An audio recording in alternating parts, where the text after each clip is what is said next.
Bismillahirrahmanirrahim. Assalamualaikum warahmatullahi wabarakatuh and selamat pagi semua orang. Selamat jam 11 pagi. Terima kasih meluangkan masa bangun awal hari ni untuk masuk ke kelas kita. Well, kalau hari Khamis punya kena bangun lagi awal kan. Okay, so kita masuk subtopik yang baru 4.2. Saya harap masa 4.1 hari tu topik tu sangat mudah je sebenarnya kan. Basically just differentiate dan masukkan nilai X. So sama je juga macam kita nak belajar sekejap lagi ni, extremum problems. Kita akan study pasal gradient juga, tapi gradient tu berada di tempat lain. Bukan dekat tempat MT, tangent ataupun MN, normal. Okay. So saya pergi ke slide yang seterusnya. Okay, so kalau tengok dekat overview sini, saya ada buat satu graf berbentuk sinus macam tu. Ada satu mangkuk ke bawah, lepas tu ada satu puncak ke atas. Dan awak boleh nampak kalau saya zoom in, saya label points, okay, yang berada di graf. Dan okay, kalau graf kita, point tu condong ke kiri ataupun condong ke kanan. Bila kita differentiate, itulah tangent. Okay, so sekarang awak dah nampak kalau ada graf dan bila kita differentiate macam tu, dia adalah tangent. Okay, akan tetapi akan ada satu point dekat graf, kalaulah contoh kalaulah kita letak guli, saya letak guli, contoh ada guli warna merah macam ni. Okay, kalau kita letak di satu-satu tempat, kalau dia masih boleh bergerak sama ada ke kanan guli tersebut, contoh saya letak guli dekat atas ni ke kan, yang biji warna merah tu, kalau dia boleh bergerak ke tempat lain, itu masih lagi kita panggil dia M tangent lah. Okay, tapi kalau kita letak guli tersebut dan guli tersebut stay, contoh dekat bawah sini, kita letak guli tersebut dan dia tak bergerak langsung, sebab tu kita panggil point ini adalah stationary point. Saya tuliskan nama dia stationary point. Okay, ni stationary, maksud dia dekat sini adalah pegun. Pegun tahu ke apa pegun? Stay lah, stay. Bahasa Inggeris dia stay. Macam awak terpegun, awak tak bergerak kan? Itulah dia maksud pegun, tak bergerak. Okay, dan kalau kita letak dekat puncak ni juga, dekat satu point yang betul-betul di tempatnya, ini juga dikenali sebagai stationary point. Di mana bila kita buat dia punya, kawan apa purple. Bila kita buat dia punya satu garisan macam tangent tu kan, yang sentuh satu sahaja titik di situ, bila kita differentiate dan masukkan value, dy dx dia akan dapat kosong. Sama juga, stationary point ni dia punya property dy dx mesti sama dengan kosong. Itu adalah property untuk stationary point. Okay, so ingat dia punya garisan ataupun tangent dia yang sentuh satu titik tu, kita still panggil dia tangent tapi dia punya gradient adalah kosong. Okay, dekat sini yang kosong ni adalah nilai dia punya gradient. Selain daripada stationary point, dia juga dipanggil turning point. Sebab kalau awak tengok dia daripada, contoh dekat guli yang sebelah kiri ni, daripada condong kiri, dia menjadi condong kanan. Kan dia berubah tu kan, turning. Okay, so that's why dipanggil turning point. So that's for overview. So macam mana kita nak cari stationary point? Senang sahaja. So if we are given a function ataupun curve lah, biasanya dia cakap y sama dengan fx. So pertama sekali, always cari dy dx. Always. Step pertama. And then you akan kasih dy dx tu sama dengan kosong. So dekat sini awak akan dapat value x. So ingat, bila dia cakap pasal point, ini bermaksud dia nak koordinat. Bila nak koordinat, mesti dalam bentuk x, y. So step pertama, kita dah dapat value x dengan buat dy dx sama dengan kosong. Maka step kedua, kita kenalah cari value y. So untuk cari value y, kita akan substitute semula x into, kita nak cari y kan? Kita masuklah dalam y, jangan masuk dalam dy dx. Masukkan x dalam y, sama dengan fx tadi tu. And then kita dapat value y. So kita akan dapat conclusion, kita punya stationary point. So saya akan tulis SP sahaja selepas ini adalah koordinat x, y. Okay, dan stationary points ni tak semestinya satu sahaja. Dia boleh jadi dua, boleh jadi tiga. Bergantung kepada function yang soalan beri kepada kita. Okay, dan untuk tahap PDT ni, biasanya function yang diberi adalah kuasa 2, kuadratik ataupun kuasa 3, kubik. Tak susah pun, and awak takkan ada masalah differentiate pun kecuali awak cuai. Dia takkan bagi function exponent, takkan bagi function log, takkan bagi function square root. Tak ada. Semuanya kuasa 2 atau kuasa 3 sahaja. Paling tinggi kuasa 4 lah kalau dia nak buat kebat sikit dekat awak. Okay, so kita pergi ke example dulu. So this is my own questions. Find the coordinates of the turning point of the curve y sama dengan 4x³ tambah 3x² tolak 2. So dekat sini dia nak turning point. Turning point bermaksud stationary point lah. Nama lain untuk dia, tadi dah bagi tahu. So step pertama cari dy dx. So dy dx kita adalah, so ni kita punya function, differentiate dapat 12x kuasa 2 tambah 6x. And then kita buat dia sama dengan kosong. So saya nampak kat sini 6 dengan 12 boleh faktorkan 6, lepas tu boleh faktor x. Kalau nak tekan kalkulator terus pun no problem. Tak ada masalah. Tapi saya lebih senang faktorkan lah sebab easy je ni kan. So kita ada 2x tambah 1 sama dengan kosong. So jangan risau dengan 6x ni. Dia adalah umpama bracket yang kedua sahaja. Okay, sebab ni kuadratik kan mesti ada 2 bracket, betul tak? So 6x sama dengan kosong, x sama dengan kosong. Sebab kosong bahagi 6 kosong. And then 2x tambah 1 sama dengan kosong, x sama dengan negatif 1/2. So kita dah jumpa value x. Second, step kedua kita kena buat apa tadi? Cari value y. So kita akan substitute x dalam y. So when x equal 0, y equal 4x³ tambah 3x² tolak 2. So kita akan dapat jawapan dia negatif 2. Okay, saya nak ingatkan kenapa saya bersusah payah untuk tulis semua jalan kerja ni kalau UPS sentiasa objektif. Sebab assignment awak bertulis, bukannya objektif. Dan bila assignment bertulis, kita akan marking baris demi baris. So kalau tertinggal baris tu, so kita tak ada markah lah.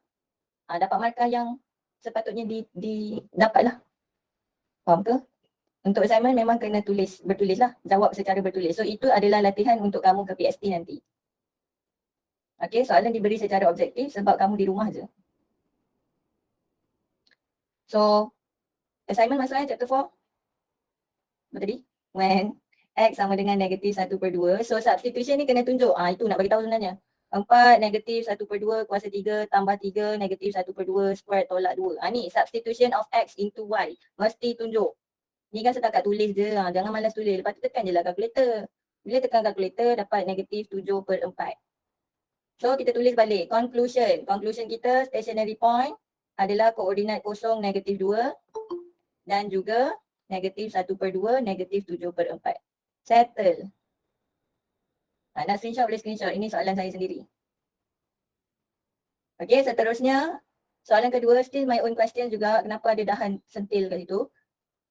Find the coordinate of the turning point of the curve y sama dengan x² tambah 5. So macam biasa step pertama always start dengan dy dx. And then differentiate x² akan dapat 2x. Differentiate 5, kosong. So 2x sama dengan kosong, x sama dengan kosong lah. Kosong bahagi 2.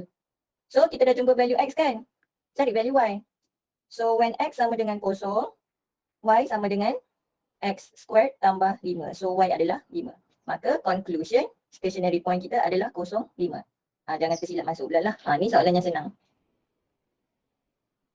So kita dah boleh agak dah sebenarnya. Kalau soalan tu y dia bagi kuasa 3, obviously nilai x kita akan ada 2. Kalau soalan tu y bagi kuasa 2, nilai x yang kita akan jumpa nanti ada 1 je. Sebab bila differentiate kuasa kita turun 1 kan. Tolak 1. So dari situ kita boleh agak lah berapa nilai x yang kita akan dapat. Okay, seterusnya ini adalah tutorial 4.2 soalan 1. So tengok saya zoom in dekat A. Arahan find stationary point. So step pertama always dy dx. So differentiate dapat negatif 3x² tambah 27. And then kasih dia sama dengan kosong. So pindah-pindahkan macam biasa algebra sahaja. So x² dapat 9. And then x akan dapat 3. Betul ke? Apa yang saya tertinggal? Yes. Plus minus. Malas nak tunggu jawab. Plus minus. So kita ada 2 nilai x dekat sini lah. So kamu kena carilah nilai y pula kan. Dah jumpa x, cari y. When x equals 3, y equals negatif x³ tambah 27x. So masukkanlah 3. Dapat jawapan dia 54. And then when x equals negatif 3, y equal negatif x³ tambah 27x. Masukkan dalam tu negatif 3. Tekan je kalkulator dapat negatif 54. So bila awak buat conclusion, jangan tersalah pilih x dengan y lah. Jangan tersalah apa? pairkan dia. So stationary point adalah 3, 54 dan -3, -54. So tu jawapan untuk A. Okay, kita pergi dekat B pula. Okay, so dia guna F, maka kita pun differentiate Allah. Differentiate guna F prime lah. Tak ada masalah pun sebab dia benda yang sama kan. So kita ada 60x² tolak 66x tolak 36. Dan kita buat dia sama dengan kosong. So kalau nampak kat sini semua tu dalam gandaan 6 kan. Jadi kita boleh kecilkan dia menjadi 10x² tolak 11x tolak 6. Okay. Dan kecilkan ni kita tekan EQN lah. Bila tekan EQN kita akan dapat 5x tambah 2, 2x tolak 3. And then kita dapatlah nilai x dia ada 2. Kemudian kita carilah step kedua, cari nilai y. So bila x sama dengan -2/5, y sama dengan substitute. When x equal t/2, y sama dengan substitute. Okay, so kita akan dapat jawapan kita untuk stationary point -2/5 dengan -179/25. Dan untuk 3/2 ada dengan -303/4. Ada beberapa soalan kat belakang tu yang jawapan dia lain Okay, so saya zoom out.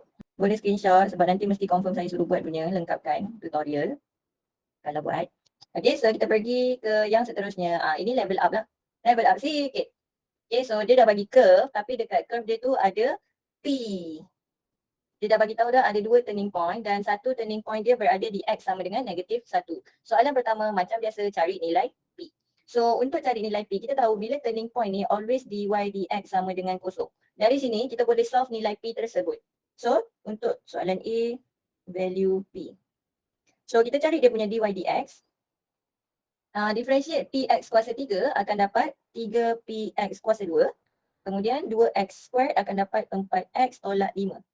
Ingat, ini turning point ataupun stationary point. Dy dx mesti sama dengan kosong. So kita kasihlah dia sama dengan kosong. Akan tetapi ada nilai, ada huruf x yang mengganggu dekat situ. Dan dia dah bagi tahu juga x kita salah satu daripada nilainya adalah -1. So kita substitute lah -1. So kita akan ada 3p -1² tambah 4 darab -1 tolak 5 sama dengan kosong. So kita ada 3p sama dengan 9. Kita lompat banyak. 3p tolak 4 tolak 5 sama dengan kosong. 3p sama dengan 9, p sama dengan 3. So this is the answer for p. So ini my own questions. Kalau exam bertulis, which is ada je soalan ni nanti dalam PST. Macam ni lah lebih kurang dia akan tanya. Dia takkan bagi yang simple-simple lah kalau PST senang cerita. Okay, so seterusnya soalan B dia minta coordinates of the turning point. So kita dah tahu nilai P dan kita tahu salah satu daripada nilai X tersebut kan. So kita buat je, cari je macam biasa and then kita dapatlah dia punya point. Tadi ada 2 step kan. Step yang pertama adalah differentiate. So kita dah differentiate, kita dapat tadi highlight orange 3Px² tambah 4x tolak 5. Masukkan semula nilai P tersebut. So yang kedua, bukan yang kedua, soalan B. So masukkan semula P3 tu dalam dy dx, so kita akan ada 9x² tambah 4x tolak 5. Tak payah masuk dalam y lagi, not yet. Okay, sebab kita nak cari dulu apa nilai x untuk stationary point kita. Okay, so stationary point mesti sama dengan kosong. So 9x² tambah 4x tolak 5 sama dengan kosong. Dekat sini faktorkan guna kalkulator, EQN. So kita akan dapat 9x tolak 5, x tambah 1 sama dengan kosong. So kita akan dapat value dia 5/9 dan juga -1. -1 betul lah kan? Sebab dia dah bagi dekat dalam soalan. And then step kedua, cari nilai y. So when x equals 5/9, y sama dengan substitute. Dapat 329/243. It's okay kalau fraction ke beratus-ratus ke, no problem. As long as awak kira tu betul. So when x equals -1, y equal substitute, tolong tunjuk step tersebut and then it is 7. So kita conclude, kita punya stationary point adalah 5/9 dan 329, 243. Kemudian kita punya stationary point yang kedua adalah -1, 7. Okay, boleh screenshot kalau nak try buat semula. Okay, so next. So tadi dekat gambar yang pertama masa saya tunjuk overview ni kan saya tunjuk kat sini ada dua stationary point. Bila kita differentiate kita punya function tu dapat kosong kan. Okay. Dari tadi yang kita cari stationary point tu, kita tahu dia yang mana satu? Dia yang minimum ataupun yang maksimum? Kita tak tahu kan. So kalau tengok gambar ni, yang sebelah kiri ni adalah minimum dan yang dekat atas sebelah sana tu adalah maksimum. Tapi takkanlah kita nak lukis graf setiap kali kan untuk tahu mana satu yang minimum, mana satu maksimum. So, mathematician, mathematician. Okay, so dia come out dengan dua test. Yang pertama, kita panggil dia first derivative test. So, saya lepas ni akan sebut dia first test dengan second test. Okay, kat sini saya tulis nama penuh dia lah. First derivative test. Ataupun nanti saya panggil dia first test sahaja. Maksudnya kita akan differentiate satu kali sahaja. Okay, so step pertama untuk first derivative test ni obviously differentiate lah. Step pertama, macam biasa dy dx dan kita buat dia sama dengan kosong. So dekat sini kita akan dapat nilai x. Kemudian daripada nilai x tu, carilah y. Ni macam biasalah kena cari y. Step kedua, cari y pula. So awak dapat koordinat ST ataupun stationary point dalam koordinat XY macam ni kan. Okay, step ketiga, gunakan value X tu. So use value X untuk construct. Siapa masih ingat lagi, semester 1 kita belajar table of sign. Saya tak tulis nama panjang kat sini, awak tulis sendiri kat nota awak, TOS adalah table of sign. So kita construct table of sign, kita susun nilai X tu, kalau ada dua, susun ikut susunan menaik daripada negative infinity sampai positive infinity. Mesti ikut susunan menaik. Daripada situ kita akan dapat kita punya interval. So daripada interval, kat sini saya nak bagi tahulah, interval dia always open bracket. Kalau ada dua nilai X, kita akan ada 3 interval. Kalau ada satu je nilai X, kita akan ada 2 interval. Nanti kita akan nampak dalam example yang saya bagi. Kalau dah lupa, tolong fokus untuk bahagian ini. Okay, so kemudian daripada interval tu, kita akan tambah lagi satu row dekat bawah untuk TV. TV ni apa? Test value. Test value. Untuk kita masukkan nilai tersebut dalam kita punya, dekat sini penting. Ramai pelajar yang kadang-kadang tersalah masuk. Masukkan test value dalam dy dx. Sebab tu nama dia first test. First derivative test. Masuk dalam dy dx. Dy dx tu apa? Dy dx tu kecerunan kan? Kita punya slope kan? So saya tambah lagi satu row dekat bawah tu bentuk kita punya slope.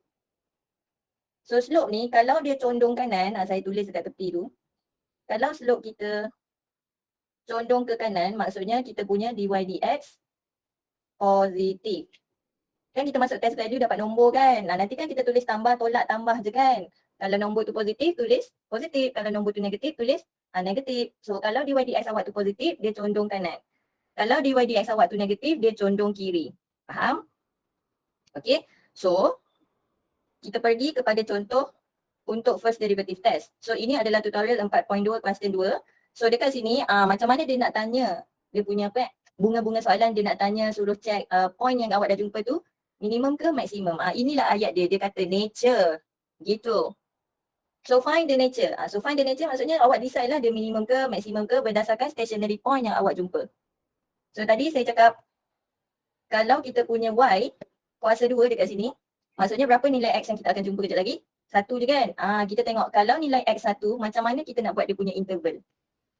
Okay, so tolong perhati betul-betul. So first step pertama always dy dx, cari stationary point macam biasa, buat je benda tu.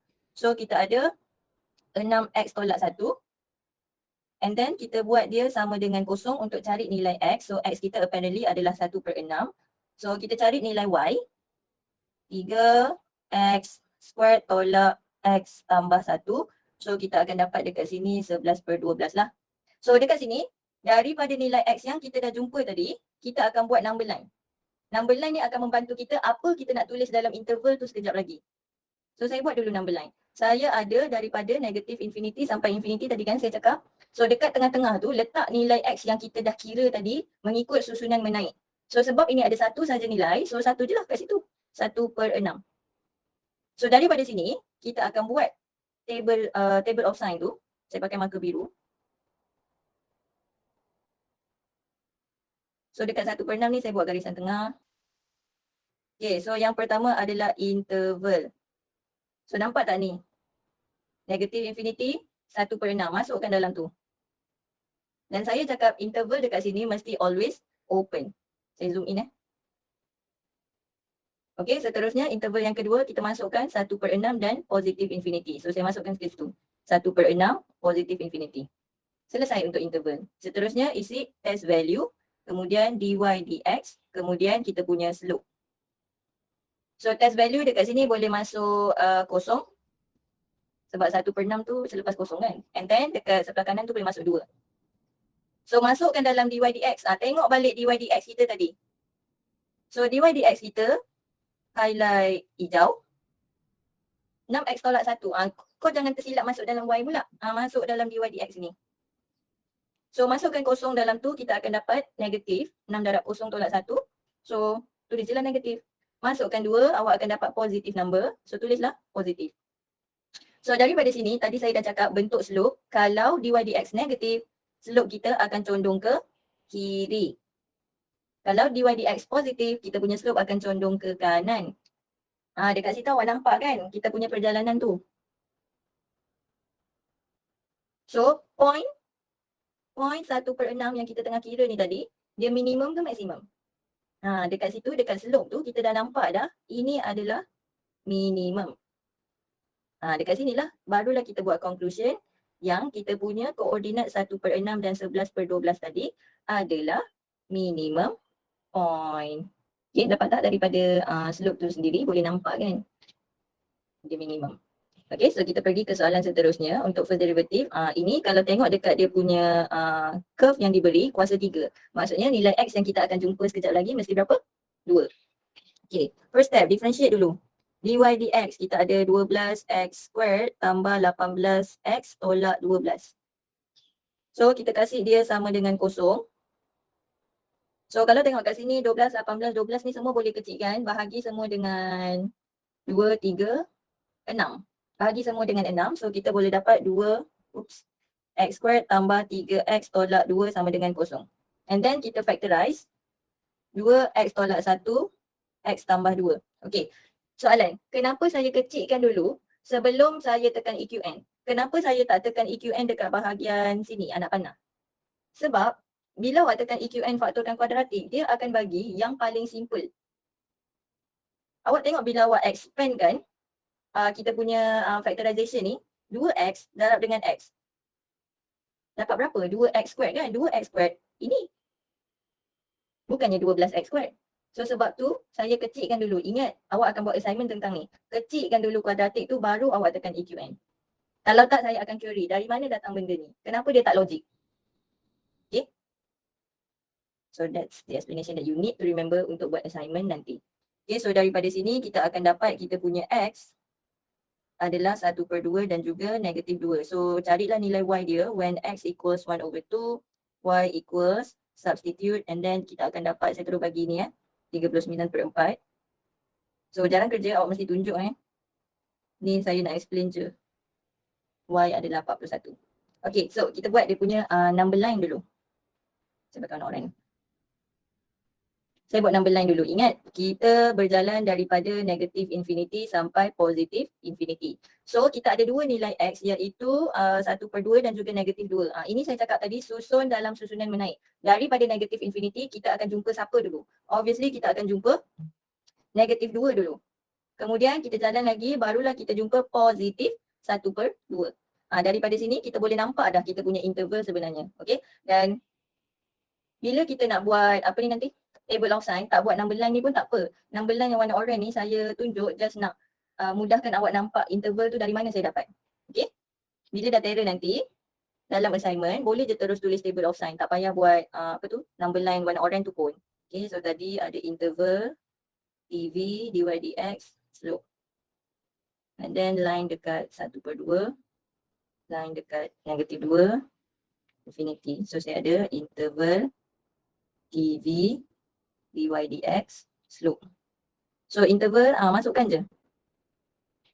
Saya zoom in. So kita ada negatif infinity, negatif 2. Semua interval mesti open bracket. Kemudian ada negatif 2, 1/2. Kemudian 1/2 ke infinity. Okay, so masukkan test value kita. Masukkan test value kita ada negatif 3 sini. Kemudian dekat tengah-tengah ni ada kosong 1.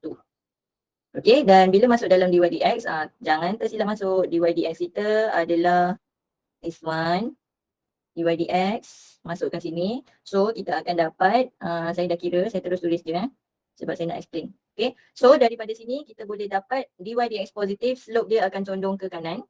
Dy dx negatif, slope condong ke kiri. Dy dx positif, lagi sekali condong ke kanan. So, daripada sini kita boleh nampak yang negatif 2 dia adalah maksimum. Dan 1/2 dekat sini adalah minimum. Okay, so saya tulis, so saya boleh nampak sini adalah max, sini minimum.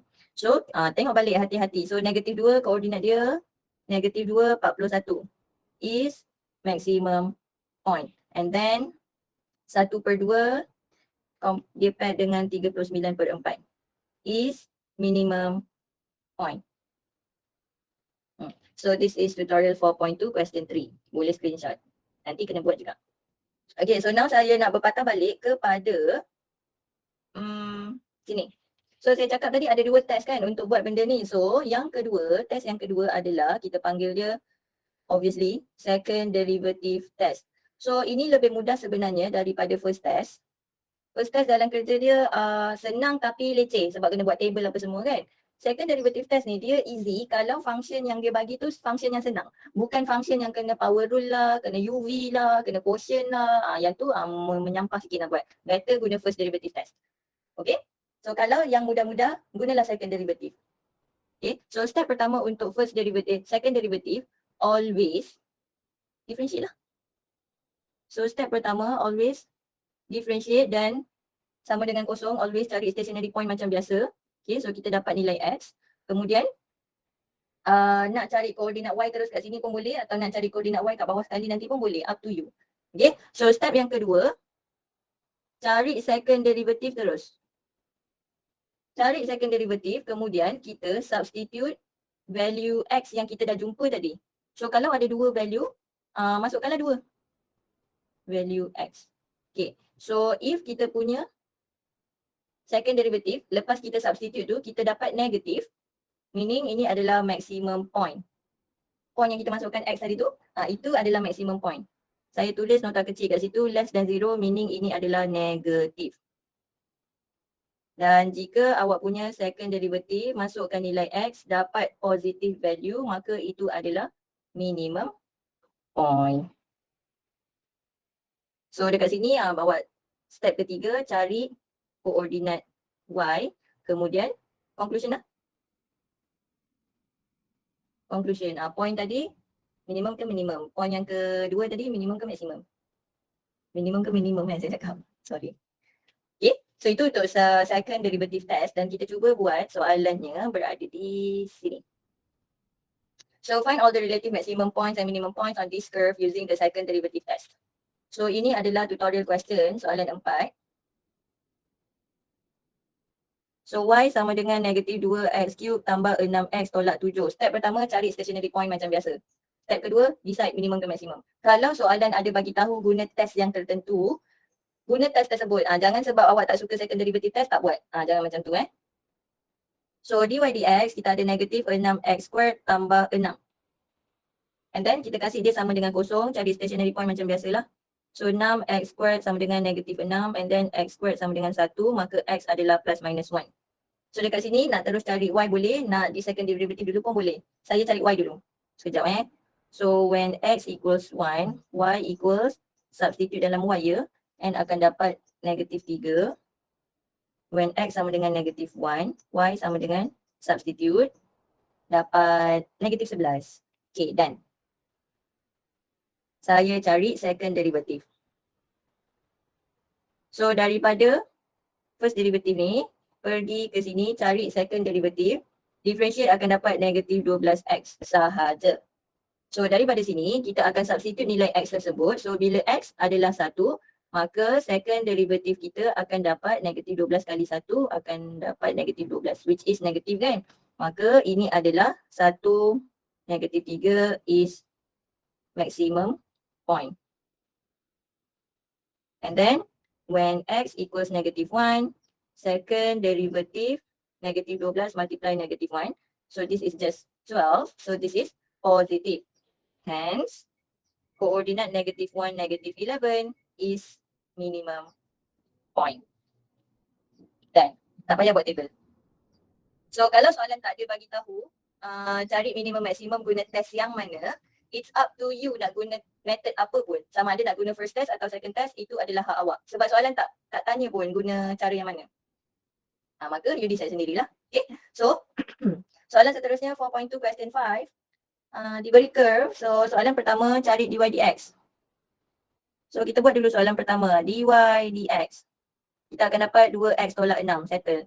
Kemudian soalan kedua, cari koordinat stationary point. Itu soalan kedua kita. Kita jawab soalan kedua. So stationary point dy dx sama dengan kosong. So x sama dengan 6/2, 3. So y, substitute 3 square tolak 6 kali 3 tambah 8. 9, 18, 8, 17. Tolak 18, -1.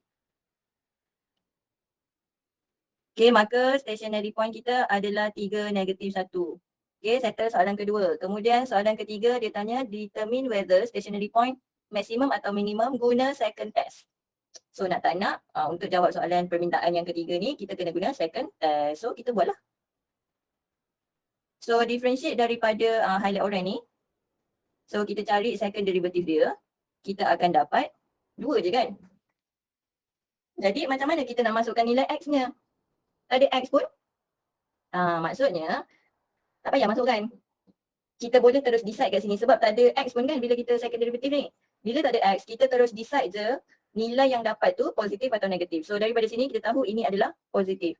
Maka koordinat 3, -1 tadi adalah minimum point. Dah siap. Senang aja. Okay, so kita pergi ke soalan yang terakhir. Soalan ni penting. Suka ditanya dalam exam bertulis. Okay. Dan ada kemungkinan masuk je dalam soalan assignment. Soalan assignment belum bagi lagi. Saya akan, rasanya minggu depan kot baru forward soalan assignment. Minggu depan lah kita bincang. So macam mana nak buat soalan ni? Given that the curve G adalah x kuasa 3 tolak 3x tambah 4. So soalan pertama cari stationary point. Determine their nature. Okay, so dia tak mention pun first test atau second test kan. Tapi soalan B dengan C dia ada tanya pasal interval. Di mana function tersebut increase, menaik atau decrease menurut. So bila soalan ada tanya pasal interval, obviously ini first test. Jangan buat kerja banyak kali. Baca dulu keseluruhan soalan and then start balik daripada awal. Start jawab daripada awal. Okay, so kita akan gunakan first test. Hanya sebab soalan BC tanya interval je. Okay, so kita start dengan soalan A, cari stationary point. So kita kena differentiate dululah. 3x squared tolak 3. Okay, and then kita kasih dia sama dengan kosong, maka x squared 1, x sama dengan plus minus 1. So when x equals 1, y equals, substitute, jangan malas. Berapa jawapannya? 2. And then when x equals -1, y, substitute ya, 6. So dekat sini kita boleh jawab stationary point kita adalah 1, 2 dan juga -1, 6. Okay, itu baru permintaan pertama di soalan A. Permintaan kedua dia, determine the nature. So kita akan buat table of sign. So dekat sini saya guna pen warna biru, mata kecil sikit. Nature. Saya zoom in. Allah. Saya buat table. Interval. Test value. Dy dx. Slope. Interval. Test value. Dy dx, slope. So daripada sini awak dah boleh agak dah. Negative infinity, habis sini mesti positive infinity. So x kita tadi ada 2, 1 dengan -1. So obviously dia jumpa -1 dulu. Kemudian -1, 1, kemudian 1 infinity. So dekat atas ni adalah x -1, sini adalah 1. Nampak So test value saya masukkan -2, 0, 2. So dy dx, dy dx kita adalah yang highlight purple. Masukkan dalam tu. So kita akan dapat dia adalah positif, negatif, positif. So kita buat dia punya slope. Positif condong kanan, negatif condong kiri, positif condong kanan. Daripada sini kita dapat negatif 1 adalah maksimum dan 1 adalah minimum. So kita conclude negatif 1, 6 is maximum point. And then 1, 2 is minimum point. Selesai untuk soalan A. Okay, so kita pergi ke soalan B dan C. Okay, saya zoom out sikit. Awak nampak kat situ soalan B dia tanya interval mana yang function dia adalah increasing. Okay, so saya zoom in balik dekat kita punya table of signs ini. Saya pakai pen warna hijau lah, merah. Okay, so tengok dekat bahagian slope orange tu. Ingat perjalanan kita dari negatif infinity pergi ke positif infinity kan. So saya buat anak panah. Nampak kan anak panah warna merah tu? So daripada sini, dari perjalanan saya, dari negatif infinity pergi positif infinity, kita boleh nampak interval mana yang menaik, increasing. Interval mana yang menurun, decreasing. So kita tulislah dekat sini. Soalan B, increasing interval. So tengoklah perjalanan yang menaik adalah dekat interval negatif infinity, negatif 1. Saya pakai highlight orange. So ini menaik, so interval dia yang itu. And then slope menaik, interval dia yang atas pula. And then N1 infinity. Soalan C, decreasing interval. So decreasing ni menurun. So interval yang menurun adalah yang di tengah-tengah lah, di mana kalau saya berdiri kat sini, saya berjalan tu menuruni. Okay, so jawapan dia negatif 1, 1. Macam tu je. Okay, so that's the end. Tolong completekan tutorial 4.1 dan juga 4.2. Okay.